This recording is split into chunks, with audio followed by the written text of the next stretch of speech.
Sa'd ibn Abu Waqqos Shomdagi masjidlarni katta qilish jarayonida qo'shnilarini uyini sotib oldilar. 2 barobar, 3 barobar qimmatiga, hissani ko'proq berib. Shom o'sha masjid bir masjidni quryaptilar, atrofidagi qo'shnilar hammasi musulmon, masjidni kengaytirish uchun uyingni sot desa, xo'p deyapti, labbay deyapti. Qancha ber, qancha bahosi desa, xohlaganingizni bering, bermasangiz ham mayli deyapti. Masjidni katta qilish kerak edi. Masjidni katta qilish jarayonida masjidni o'rtaroqda bir yahudiyning uyi bor edi. Atroflari sotib olingan, o'rtada bir uy xalaqit beryapti endi. U uy yahudiyning uyi. Qancha pul taklif qilsalar ham ko'nmayapti, sotmayman deyapti uyimni.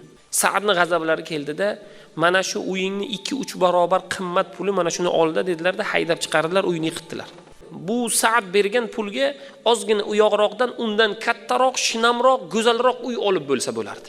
Lekin nima dedi u? Yahudi masjidni hududiga uyim kirmasin, sotmayman. Yahudi keldi, hamma joyga arz qildi. Foydasiz.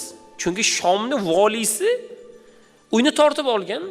Kim arz qilsa ham volidan pastroq o'rinda turadi. Endi musulmon aytdi, bu voliylarning kattasi bor, muhokimlarning kattasi bor, prezidenti bor, xalifasi bor. Ular Madinada, Umar uni o'shana oldiga bor dedi. Bordilar Madinaga, ancha Shomdan uzoq Madina, ancha yo'l yurib bordi. Xurmozorning ichida ekanlar Umar. Ishlab yurgan ekanlar. Odamlardan so'radi, hamma voliylarning kattasi, amiri, xalifasi shumi? Ha dedilar ular. Yahudi o'yladi.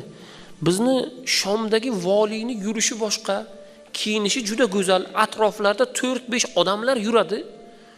Umarni ko'ryapmiz, buni eng kattasi deyapti bular. Atrofida na qo'riqchi bor, na bir chiroyli kiyimi bor. O'zi shu yerlarda ishlab, bog'da ishlab yuribdi. Kirdi. Salom alikdan keyin muddaosini boshladi. Muddaoni boshlayapti. Umar radhiyallohu anhu ning ranglari oqaryapti, qizaryapti, g'azablanyapti. Muddaoni ochib bo'lgandan keyin, aytib bo'lgandan keyin yerdan bir narsa oldilar va unga yozdilar. Bir narsa yozdilar va aytdilarki, mana shuni etasanda Sa'd ibn Abu Waqqosga berasan. Fano Shomning voliysining oldiga bordi va buni ko'rsatdi. U xatda shunda yozilgan edi. Ey Sa'd, meni adolatim Nushiravonning adolatidan kam emas. Tamom, boshqa narsa yo'q. Buni o'qigan Sa'd ibn Abu Waqqos qo'llari titray boshladi. Ranglari oqardi. Nima qilarini bilmadida past ovozda aytdi, Yahudiga aytdi, sizni uyingiz qaytarib beriladi dedi. Siz o'zingiz aytgandan ko'ra chiroyliroq qilib beriladi.